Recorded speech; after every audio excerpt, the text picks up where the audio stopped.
എന്റെ കൊച്ചനെ മമ്മീന്ന് വിളിച്ചാ മതി. മമ്മിന്നോ മങ്കിന്നോ നിനക്ക് ഇഷ്ടമുള്ള പോലെ വിളിപ്പീര്. പക്ഷെ ആര് വിളിക്കൂടി? എന്തോ ഇത്ര ധൃതി?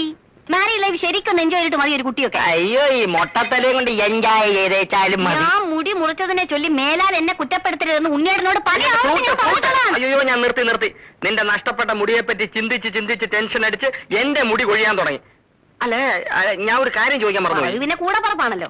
നീ ഇന്ന് ജോലിക്ക് പോകുന്നില്ലേ? നഖത്തിന് വൈറ്റ് വാഷ് ചെയ്തോണ്ട് വിടുന്നാ മതിയോ? അയ്യോ, അത് ഞാൻ പറഞ്ഞില്ലേ. ഇന്നാ ഞാൻ റിലീവ് ചെയ്തു. റിലീവ് ചെയ്തോ? എംപ്ലോയ്മെന്റ് എക്സ്ചേഞ്ച് വഴി ലീവ് വേക്കൻസി ആയിരുന്നല്ലോ എനിക്ക് പോസ്റ്റിംഗ്. ലീവ് വേക്കൻസിയോ? ലീവ് എടുത്താൽ ഇന്നലെ വന്ന് ജോയിൻ ചെയ്യും. വേറെ ആള് വന്ന് ജോയിൻ ചെയ്തെന്നോ? നീ എന്തുവാടി പറയുന്നേ? ഇതെന്താ പുതിയൊരു കാര്യം കേൾക്കുന്ന മാതിരി? ആലോചനയും കൊണ്ട് വന്ന ബ്രോക്കർ പറഞ്ഞില്ലേ താൽക്കാലിക നിയമനമാണെന്ന്? ഇല്ല. പറഞ്ഞു കാണും ഉണ്ണിയേട്ട മറന്നതാ. മറന്നല്ല. എന്റെ ദൈവമേ, മുടിയും പോയി, ജോലിയും പോയി. പിന്നെ കുട്ടിയുടെ കാര്യം പറഞ്ഞല്ലോ. എനിക്ക് പ്രസവിക്കാനേ മനസ്സില്ല. അയ്യോ, ഇപ്പൊ കുട്ടിയും പോയി. പ്രസവിക്കാത്ത മൊട്ടച്ചി, നിന്നെ ഡൈവേഴ്സ്